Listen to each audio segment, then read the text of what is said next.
A graça e a paz de Jesus Cristo a todos e a todas. Nós retornamos então para a continuidade dos nossos estudos sobre introdução à hermenêutica bíblica, que estamos vendo dentro da nossa proposta de curso, Mulher Pregadora, da Escola de Servas aqui em Florianópolis. Nós hoje vamos pensar sobre os sentidos do texto, as figuras de linguagem, pensar sobre isso, analisar rapidamente algumas delas e tentaremos então concluir falando sobre uma técnica de ação interpretativa do texto bíblico que veremos então no quarto passo daquilo que estamos vendo. Esse terceiro passo nós nos ocuparemos do sentido do texto. O que é esse sentido? O que nós entendemos por sentido do texto? Sentido do texto é aquela ideia que o autor exprime, aquela ideia que ele expressa no texto que ele propõe, usando as palavras a partir daquilo que ele quer comunicar. Como ele usa essa palavra a partir do pensamento que ele tem em mente. Há uma poesia de um poeta brasileiro e ele chama esta poesia de metáfora, né? E dentro desta há uma parte na poesia onde ele diz: uma lata existe para conter algo, mas quando o poeta diz lata, ele pode estar querendo dizer o incontível. É interessante pensar nisso. A poesia toda vai tratando desse jogo das palavras, formando as metáforas.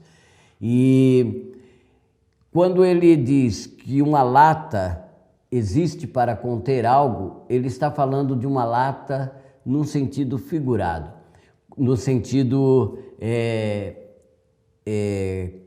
denotativo da palavra, aquilo que é literal. E quando ele diz quando o poeta diz lata, pode estar dizendo o incontível, ele está dizendo no sentido figurado, que é o uso que o poeta faz de uma palavra, querendo dizer uma outra coisa escondida por trás daquele vocábulo. Nós temos isso dentro do contexto bíblico, dentro dos textos de análises bíblicos, e nós vamos encontrar sempre os sentidos das palavras e temos que atentar para isso.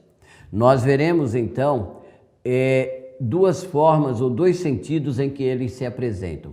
Nós chamaremos isso de denotação, gramaticalmente é assim conhecido, denotativo e conotativo. Uma palavra, no seu sentido de denotação, é aquele uso de dicionário, marque D de dicionário, denotação dicionário. É a palavra no seu estado de dicionário, é aquele uso duro, ela é aquilo que é, né? Nós estamos vendo ela literalmente como ela se apresenta.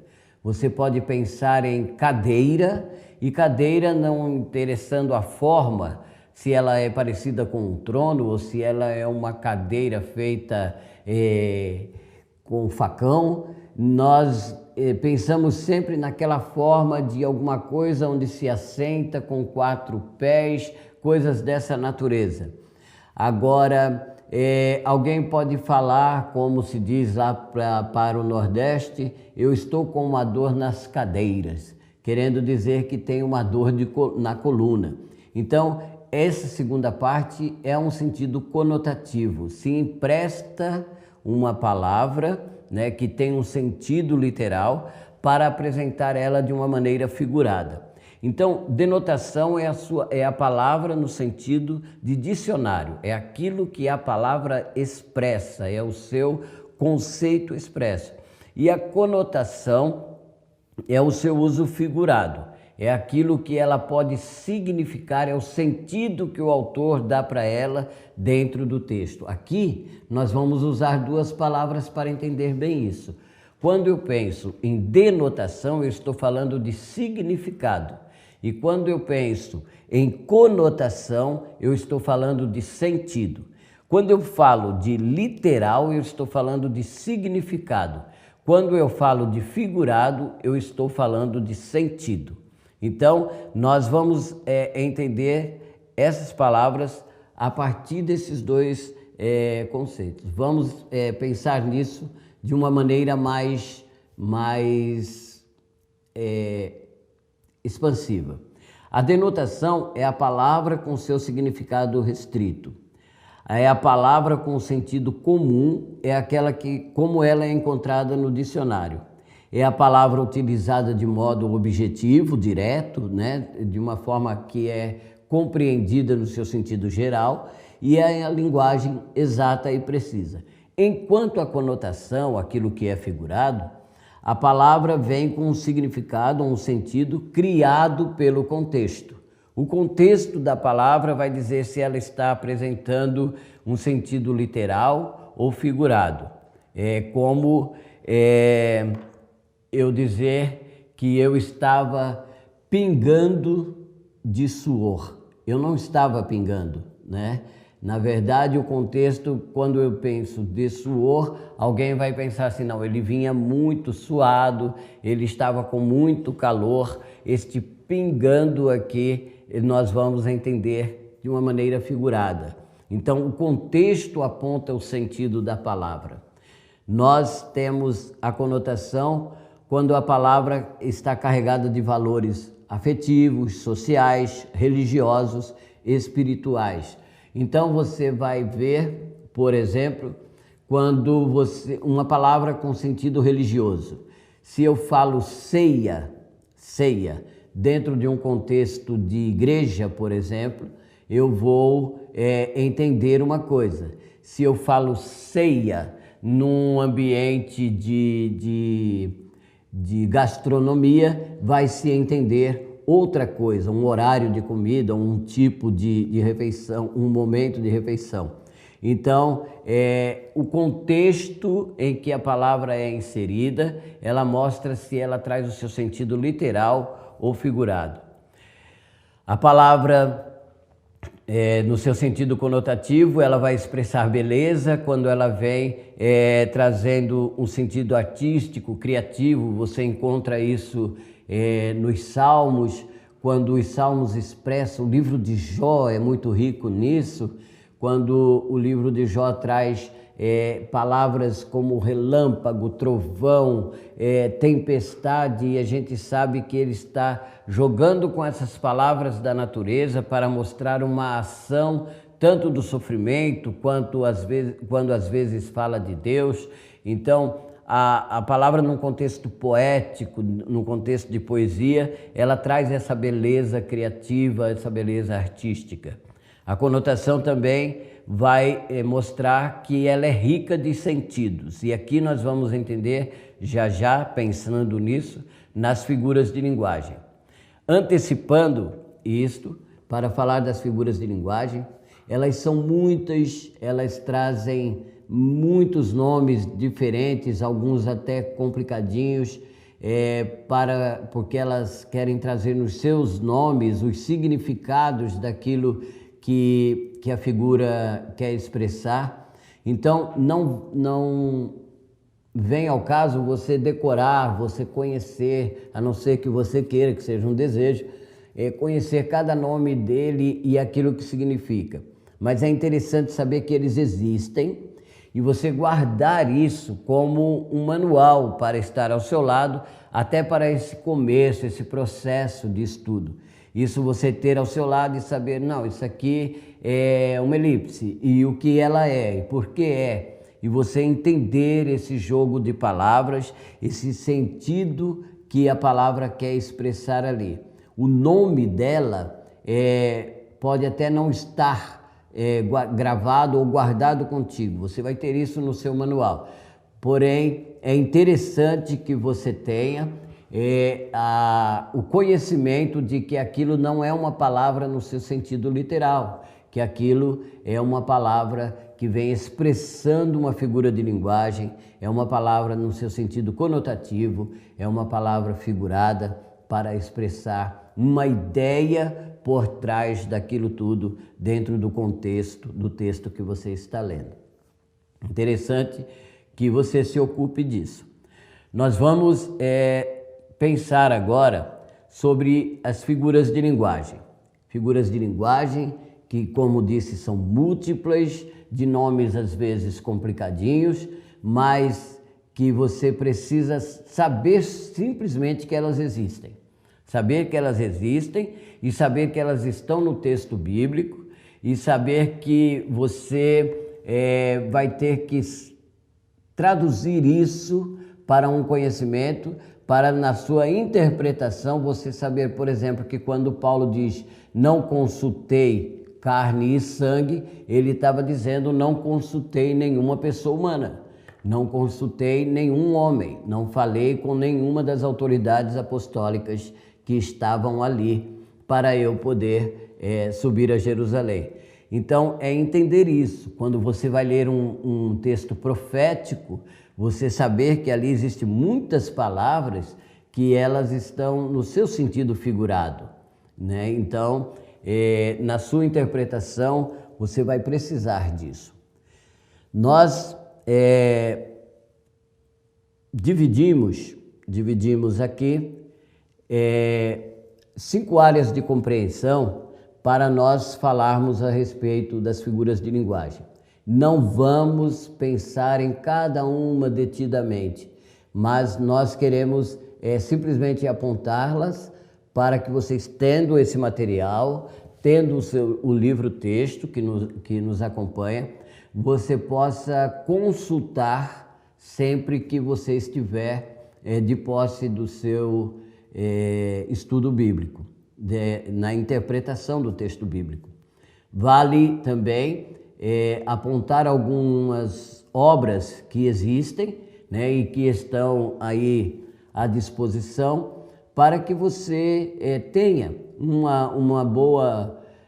bom manual de hermenêutica bíblica. Você pode até encontrar na internet alguns manuais de hermenêutica bíblica escritos por bons autores e que são livres, não são nenhum tipo de pirata que você vai pegar, não são livres, são obras que são oferecidas, onde você terá todas essas figuras de linguagem e no ato da sua pesquisa, pelo menos a princípio, enquanto você está trabalhando o texto a princípio, vale muito tê-los e usá-los na orientação do seu estudo bíblico.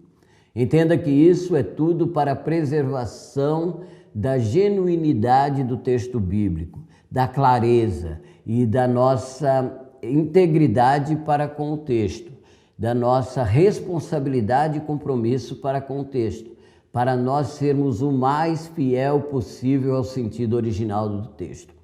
Nós dividimos então em 5 áreas de compreensão para que nós possamos ir ao estudo das figuras de linguagem. E, como já disse, não nos deteremos muito em cada um desses tipos. As 5 áreas são figuras de adição, figuras de associação e relação, figuras de comparação, figuras de contrastes e figuras de omissão. Sempre você vai achar na Bíblia Sagrada, nos textos bíblicos, algumas vezes nós colocamos aqui algum exemplo, você vai achar palavras dessa natureza que estão dentro dessas áreas de compreensão. Joel, isso aí é assim, é desse fato? Não, nós organizamos assim para ficar mais didático e tentar ajudá-las no sentido de compreender realmente o que aquela palavra está fazendo ali dentro daquele texto que você está estudando. Vamos então para a primeira parte. Nós analisaremos nela as figuras de adição. Veja que os nomes às vezes são interessantes e por vezes eles são diferentes, mas eu sei que a maioria de vocês já tem contatos com essas palavras. Eufemismos é a primeira que nós estamos vendo. O eufemismo é uma figura de linguagem que se usa como substituto de um termo absoluto, que é duro, que é desagradável, que é ofensivo. É fácil pensar nisso. Às vezes a gente tem uma comunicação a fazer e a gente sabe que a palavra que vamos usar ali, ela vai ser um pouco áspera, um pouco dura. Então, com o intuito de amenizar essa comunicação e tornar ela receptiva ao destinatário dela, nós usamos esta figura de linguagem, abrandando com uma palavra figurada, abrandando aquilo que nós diríamos de uma maneira direta, de uma maneira reta, né? Você vê no texto de Levítico, que aqui está exposto, 18:6, nenhum homem se chegará a qualquer parenta da sua carne para descobrir a sua nudez. Olha com que brandura o texto bíblico vai sendo comunicado. Nenhum homem se chegará a qualquer parenta da sua carne para descobrir a sua nudez. Dizer isso de uma maneira direta poderia se tornar ofensivo, poderia se tornar, dependendo do contexto em que você está comunicando isso, essa palavra poderia se tornar áspera, mal educada. Porém, aqui, para falar de relações sexuais, ele fala chegar-se a sua parenta descobrindo a sua nudez. Quem ouviu isso entendeu claramente o que se estava dizendo.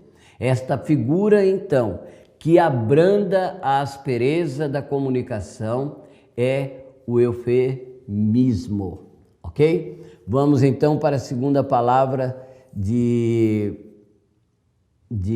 adição, segunda figura de adição, que tem um nome mais esquisitinho ainda. Endades é uma figura que consiste em exprimir por dois substantivos ligados por uma conjunção aditiva. Conjunção aditiva, aquelas que somam, que ligam, né? Joel e fulano, Bíblia e apostila. Então, essas condições aditivas, e, nem, também, mais ainda, e etc. Essas conjunções ligam uma ideia que usualmente se designa por um substantivo e um adjetivo. Olha só. Então o Senhor fez chover enxofre e fogo. Enxofre e fogo. O que está falando ali é que o enxofre entrou em combustão, que o enxofre, né, explode em fogo e está caindo essas bolas de enxofre incandescente. É isso que está sendo comunicado. Então, enxofre e fogo. Essa conjunção ligou dois elementos para dizer o que está acontecendo. Você vai dizer, poxa, por que isso, né? Mas isso em outros textos, eles vão aparecer com uma necessidade incrível de você saber que ali tem uma figura de linguagem, né? Que ali tem uma figura de linguagem. Vamos por aqui mesmo. Ou então, quando você pega uma outra figura, lá no Novo Testamento, já que veio fogo na mente, você diz línguas repartidas como que de fogo. Então, esse como já tem um sentido de comparação, não eram línguas de fogo, era como que de fogo. Então, dava essa impressão de que era fogo. Você vai ver que isso é necessário, essa atenção é necessária para saber que ali o sentido é figurado. A outra palavra de figura de adição, endiatres. Endiatres é uma figura retórica em que três palavras são usadas para expressar um único conceito. Aqui aumenta. Veja só, nós usamos o texto do Pai Nosso, né? Um texto de acréscimo, você sabe. Então, ele aparece no final da oração do Pai Nosso, dizendo, porque teu é o reino e o poder e a glória pelos séculos dos séculos. Amém. Né? Mas veja só, teu é o reino e o poder e a glória. Mas ele está querendo simplesmente dizer: é o teu reino um reino poderoso e glorioso. O teu reino é um reino poderoso e glorioso. Você pega essa figura de linguagem e você vai ver todo o texto de Mateus e vai ver que Mateus aponta para essa chegada do reino, é o evangelho do rei, né? E fala muito deste reino, é onde esta oração está nesse sentido completo. Você vê que em Lucas essa oração não tem esse sentido completo. Essa parte, alguns pensam estar como um acréscimo, não tendo em todos os manuais os escritos originais, né? Porém, a expressão, o que nós queremos segurar aqui é simplesmente na figura de linguagem. Teu é o reino, o poder e a glória. O teu reino é poderoso e glorioso. Veremos mais uma figura de adição, essa muito conhecida, a hipérbole. Eu digo muito conhecida porque hipérbole é o que a gente vê todo dia. Hipérbole é aquela ideia do exagero, né? Quando João diz assim: se a gente fosse escrever todos os milagres que Jesus fez, nem todos os livros do mundo caberiam para dizer, para contar esses milagres. Nem todos os livros do mundo. Então, quando João fala todos os livros do mundo, é claro que ele está sendo hiperbólico, ele está fazendo um exagero para dizer assim, teria que ter uma quantidade incrível de volumes para dizer aquilo que Jesus fez. Nós temos aqui como exemplo disso: guias cegos que coais um mosquito e engolis um camelo. É claro que Jesus está querendo dizer assim: vocês coam ou vocês ficam ali fazendo questão de uma pequena coisa e vocês estão fazendo ou praticando obras muito piores e maiores do que essa, porque ninguém engole um camelo, né? Eu acho. Mas a proposta é essa. Teremos ainda como figura de adição o pleonasmo. O pleonasmo é aquela ideia da redundância, é aquilo que eu vou usar para dar uma maior ênfase. Eu vou reproduzir aquilo, repetir aquilo para que fique guardado na mente, né? O Paulo, ele escreve aos Filipenses dizendo: mas de ambos os lados estou em aperto, tendo desejo de partir e estar com Cristo, porque isto é ainda muito melhor, né? Ele diz assim que eu vou repetir isso, né? Que eu tenho desejo de estar com vocês, né? De um lado eu estou em aperto, porque não posso estar convosco, mas eu tenho também desejo de partir e estar com Cristo. E ele repete isso com outra forma, porque isto é ainda muito melhor. Ele dá um sentido maior de redundância para falar a mesma coisa com um ênfase maior e com maior eficácia. Essas seriam, então, as figuras de adição, aquelas que somam sentido ao que foi dito, ok? Nós temos então essa primeira parte das 5 que estamos vendo, para que você tenha isso como base e guia para os seus estudos bíblicos, para a sua pesquisa do texto bíblico. Estaremos vendo agora, então, a partir desta parte, as figuras que são de associação e relação. Se na primeira parte nós vimos a adição, aquelas que somam, que acrescentam sentido ao que primeiro foi dito, agora nós temos figuras de associação e relação. São aquelas que vão fazer uma relação com aquilo que foi dito antes, ou estar com uma ligação com aquilo que foi dito antes, no sentido de acrescer o significado. A primeira que nós vamos olhar, antonomásia, ou antonomasia, como queiram, é a substituição de um nome próprio ou título por um substantivo comum. O objetivo é atribuir alguma qualidade ou atributo ao substantivo associado. É comum, como vemos aqui, que nas culturas de origem cristã, a palavra Judas seja usada para se referir a uma pessoa traidora. Então, é aqui que entra um exemplo do que nós estamos querendo dizer. Quando você vê uma pessoa chamar o outro de Judas, não está falando do nome dele, ele está pegando o exemplo do cidadão que traiu Jesus, aquele discípulo, e ele está dizendo que esse cidadão é um Judas, por causa da mesma qualidade ou expressão de caráter. Então, está se usando uma qualidade de alguém para dar significado ao outro. Olha o texto bíblico separado. E tornou ela a conceber e deu à luz uma filha. E ele disse, põe-lhe o nome de Lo-Ruhamá. É o nome que ele pede para Oséias dar à sua filha. Lo-Ruhamá, sem compaixão. Essa menina, ela tinha um nome que dava significado a uma ação. E Deus explica para Oséias por quê. Ele diz, porque eu não retornarei mais a compadecer-me da casa de Israel, mas tudo lhe tirarei.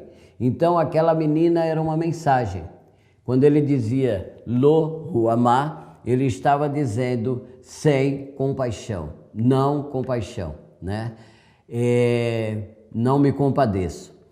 Então, a antonomasia é exatamente isso, você pegar algo para dar significado ou para adjetivar aquilo que está acontecendo, algo ou alguém. Uma segunda é a metonímia. A metonímia é a substituição do nome de uma coisa em si pelo nome de um de seus atributos ou de algo. Quando você substitui uma coisa em si pela sua qualidade. Disse-lhe Abraão, eles têm Moisés e os profetas, ouçam-nos. O contexto aqui você conhece, é o rico e Lázaro. O rico está no Hades, e quando ele clama ao pai Abraão, Abraão lhe responde, eles, os irmãos do rico,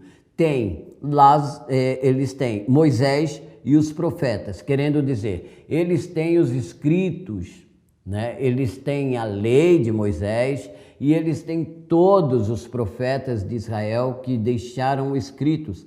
Eles têm aquilo ali.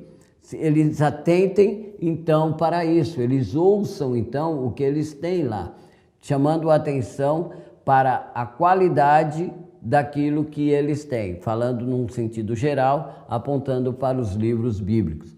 Então, ele substitui a qualidade e substitui algo pela sua qualidade. Nós temos sinédoque, mais uma das suas figuras de linguagem, estamos passando muito rapidamente em cada uma.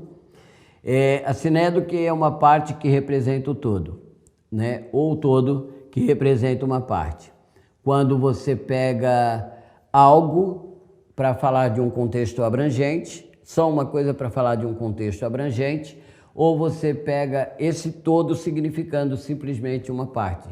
Eu separei o texto do Salmo 20 que diz, uns confiam em carros e outros em cavalos. Claro que ninguém está confiando no carro e no cavalo. Está o salmista querendo dizer, eles confiam no poder bélico e militar que eles têm. Então, nos recursos militares que eles têm. Nós estamos falando aqui é que eles estão pegando a parte para representar o todo. Isso é uma sinédoque, figura de relação e com associação. Nós vamos passar então para uma terceira parte, que são as figuras de comparação. Figuras de comparação. A primeira que nós temos para pensar é muito conhecida, é o antropomorfismo. Antropomorfismo é a descrição ou apresentação de Deus como se fora um ser humano. Essa é uma das figuras que mais aparecem na Bíblia e, desculpem, que talvez seja menos entendida. Nós sabemos, compreendemos claramente que o nosso Deus, ele não tem mãos, ele não tem olhos, ele não tem ouvidos. Nosso Deus, ele não tem pés, nosso Deus não tem dedo. E aí, quando a gente fala isso, geralmente surge aquela indagação: mas Joel, nós não somos feitos imagem e semelhança de Deus? Essa é a boa palavra, né? Nós fomos feitos à imagem e semelhança de Deus, e não Deus é a nossa imagem e semelhança. Então, quando se fala de uma imagem e semelhança de Deus, não está querendo dizer que Deus tem uma forma física, né? Deus nos deu um corpo, Deus nos formou. Essa imagem e semelhança significa uma coisa totalmente outra, que não uma forma física. Deus não tem forma física, Deus é espírito. E Deus é um espírito inatingível, Deus é um espírito que a Bíblia diz que ele habita em luz inacessível, logo indefinível. Deus não tem forma, né? Deus não tem forma, logo não tem essa ideia de Deus ter ouvido, Deus ter olhos, Deus ter boca, dedo, mãos, pés. Nós estamos falando de uma figura de linguagem de comparação, para que nós possamos entender o que está acontecendo. Deus fala de si mesmo ou se revela a si mesmo como formas que nós conhecemos. Por isso, nós ouvimos falar da mão de Deus, do dedo de Deus, dos olhos de Deus, e o salmista fala até do sapato de Deus. É claro que Deus não calça sapatos, né? E se ele calça, que número é esse sapato? Porque a expressão do salmista é que os pés do Senhor, os sapatos do Senhor estão sobre Edom. E se os sapatos do Senhor estão sobre todo um povo, é muito grande esses pés. Nós não estamos falando de um sapato literal. É claro que aqui está falando de juízo, está falando de um Deus que está tratando com o povo. Logo, é a expressão que ele usa para que aquele povo entenda que Edom está sob juízo, porque o Senhor está tratando com eles.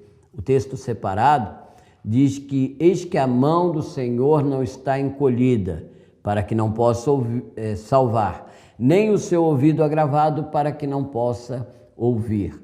As mãos do Senhor, quando elas se estendem, é para salvar, é para socorrer.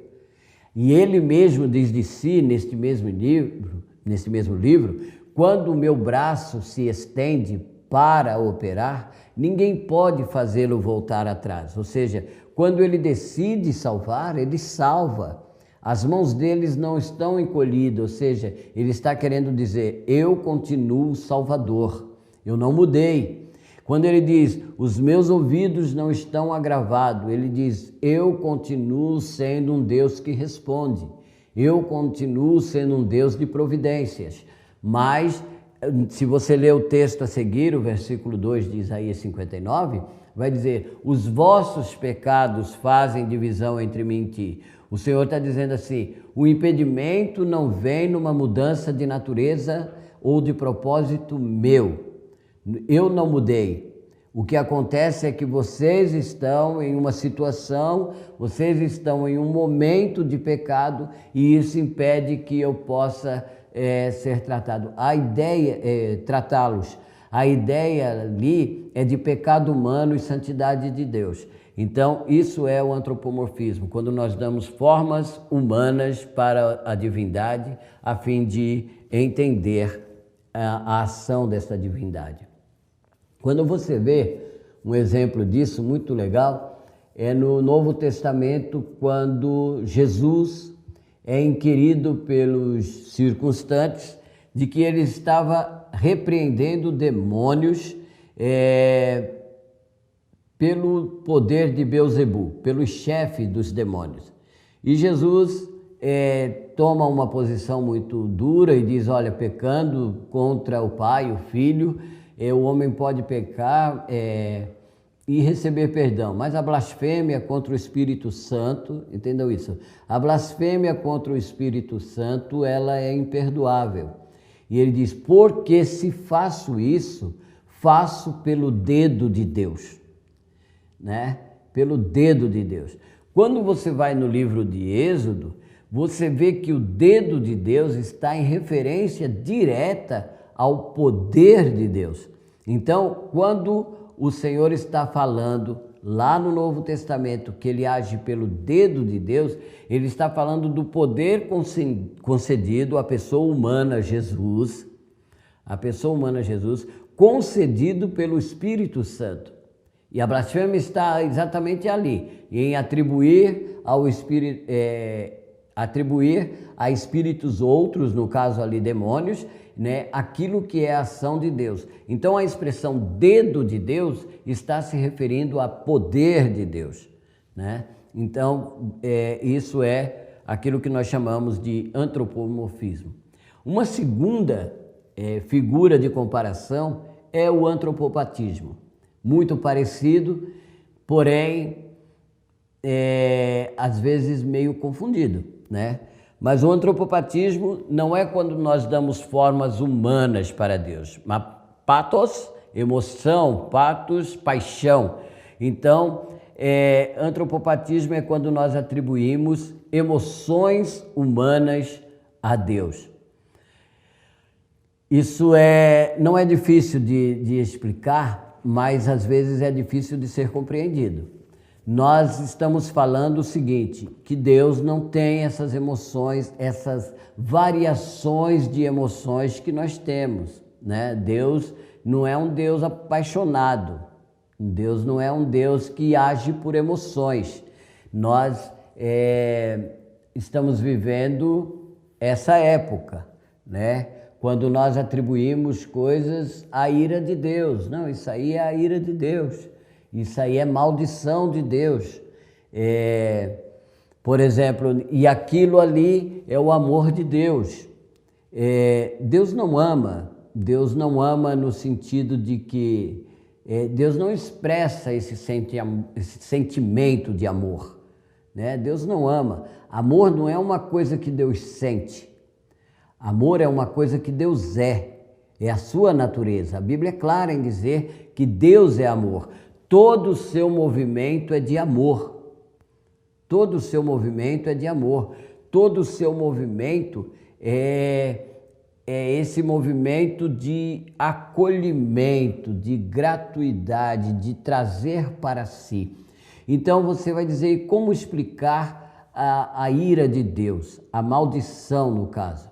A ira de Deus é exatamente o movimento de amor de Deus, quando Deus age amorosamente para com o homem, respeitando aquilo que o homem quer.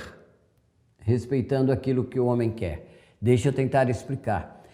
A ira de Deus é exatamente quando ele amorosamente diz assim, eu te amo tanto que eu não posso interferir naquilo que você quer.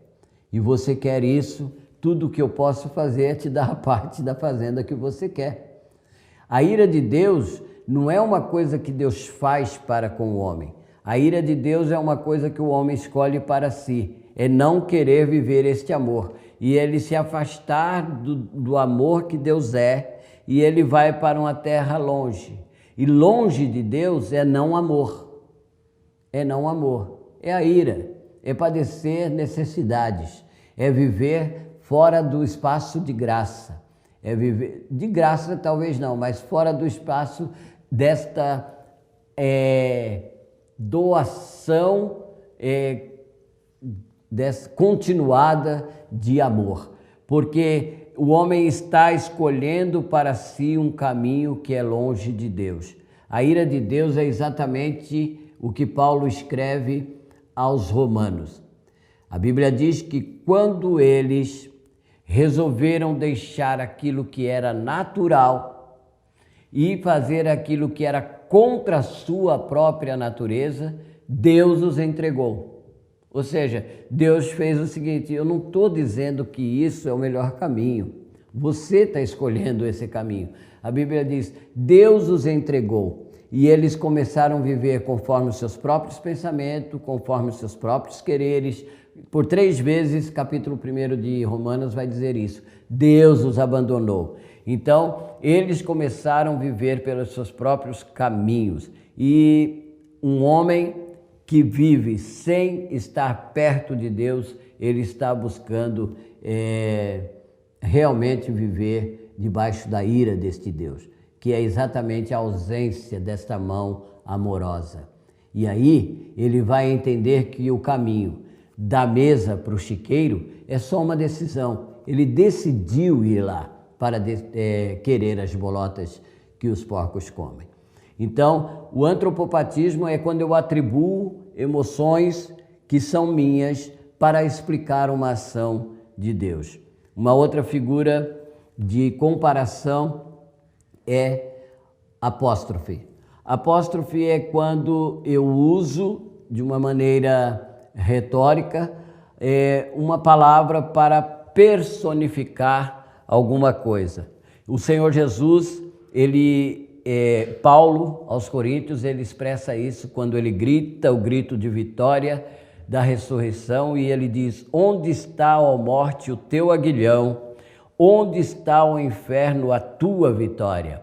É claro que ele está falando com todo aquele conjunto de ação que a morte e o inferno fizeram desde o espaço da entrada do pecado no mundo, né? E agora todo este império que eles montaram, morte e inferno, como se fossem pessoas, como se fossem mentes que racionalizaram tudo aquilo.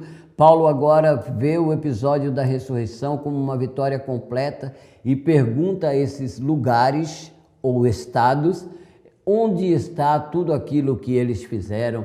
Onde está tudo aquilo que eles plantaram? Isso é um apóstrofe.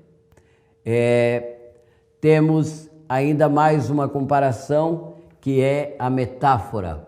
A metáfora é uma figura de linguagem onde eu vou dizer que uma coisa é a outra coisa. Eu vou dizer isso é aquilo. Por exemplo, eu posso dizer a palavra de Deus é pão. É claro que ela não é pão para eu comer. Eu estou querendo dizer que ela é alimento. É o que o salmista diz quando diz: o Senhor é o meu pastor.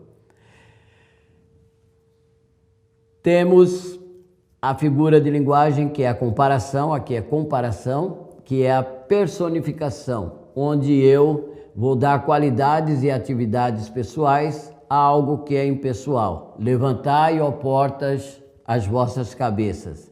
Levantai-vos, ó portais eternos. Porta não tem cabeça, né? Portais eternos também não se levantam. O que eu estou querendo dizer é que haverá uma abertura, uma entrada, haverá um lugar de acesso e aqui nós estamos vendo um episódio de triunfo. Nós teremos então essas palavras com esses sentidos, o símbolo, que é uma figura de comparação, temos ainda similitude, que é outra figura de comparação, e teremos na seguida as figuras de contraste, que pensaremos logo. Então, vamos pensar agora nas figuras de contraste. A primeira é a ironia. A ironia é falar de alguma coisa com um sentido oposto. É quando, num sentido até de deboche, vamos dizer assim, usa-se uma palavra com um tom de sarcasmo. Nós temos um exemplo disso quando Elias está no confronto com os profetas de Baal e Elias diz para eles, não, clama mais alto, ele é um Deus, ele pode estar ocupado, ele pode estar em reunião, né? Vocês precisam clamar mais alto, talvez esse Deus esteja em algum atendimento de agenda e por isso ele não está ouvindo. Claro que Elias está usando um tom irônico, né? Um sarcasmo. O texto aqui é Jó dizendo, certamente vós sois o povo, com vocês mora a sabedoria. Jó está respondendo os seus amigos e quando eles fazem acusação a Jó e eles questionam alguma coisa e Jó diz, não, é verdade, vocês podem falar, vocês sabem mesmo do que estão falando. Na verdade, Jó está usando um tom sarcástico, uma zombaria, poderíamos dizer assim. Isso nós chamamos de ironia. Você vai ver Paulo usando isso quando ele fala aos irmãos coríntios. Ele diz assim, não, eu vou sempre para vocês falando de uma maneira débil, de uma maneira frágil, porque vocês são sábios, vocês são realmente pessoas que se destacam. E Paulo trata os irmãos aos coríntios com uma certa ironia. Isso aparece muito na Bíblia. Uma outra figura de contraste são as litotes. Litotes são figuras retóricas na qual algo é afirmado ou enfatizado com uma descrição insuficiente ou uma negação. É quando você vai usar alguma palavra, né, querendo dizer, olha, isso aí eu vou fazer para vocês, mas eu não tenho essa capacidade e tal. Essa maneira, às vezes humilde, às vezes não humilde, para não dizer arrogante, elas se aparecem. Mas o texto aqui nós vemos uma palavra de humildade de Paulo, quando ele diz, escrevendo aos Coríntios, porque eu sou o menor dos apóstolos, explicando ou defendendo o seu apostolado. Paulo está usando aqui a ideia de que se eu sou o que sou, eu sou pela graça de Deus. Ele vai falar isso. Se eu sou o que sou, eu sou pela graça de Deus. Eu não vou me exaltar e diminuir a graça de Deus. Por isso eu sou o menor dos apóstolos. Essa figura é a figura que nós chamamos de litotes. Temos a figura de omissão, quando a gente esconde alguma coisa, mas deixa subtendido. Elipse é uma omissão deliberada de palavras para que a sentença seja gramaticalmente incompleta, sem deixar nenhum tipo de dúvida, mas ele vai saber dizer o que está acontecendo. Olha só, e partindo os pães, deu-os aos discípulos, e os discípulos à multidão.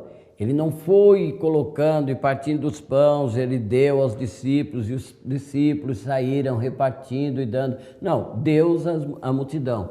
Então, nesse fechamento aqui, ocultou bastante coisas, mas deu um sentido completo à palavra.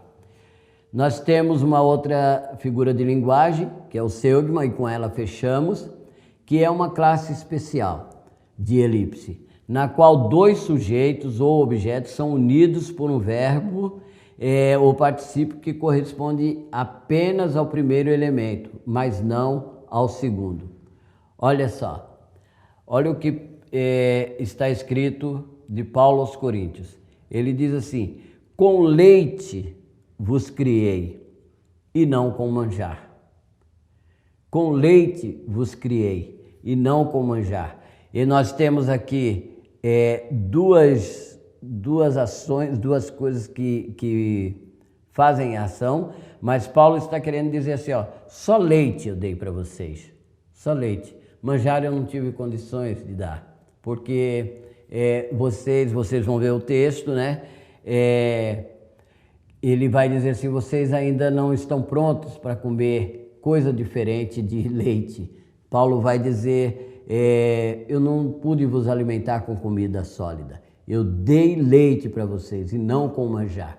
Isso cabe por trás dessa palavra de Paulo algo que ele está escondendo. E isso nós vemos, você precisa ver nessa figura de linguagem, exatamente a interpretação dele. O que ele está escondendo ali? Ele está escondendo o seguinte: vocês são pequenos demais para eu poder dar aquilo que eu tenho para dar a vocês. Vê isso também no escritor aos Hebreus, quando ele diz assim: olha, nós vamos ficar nos rudimentos da fé, porque vocês ainda não podem comer comida sólida. Eu poderia falar para vocês sobre imposições de mãos, sobre julgamentos, eu poderia falar sobre ressurreição, mas agora nós vamos ficar nos rudimentos da fé, porque vocês não podem ainda comer comida sólida.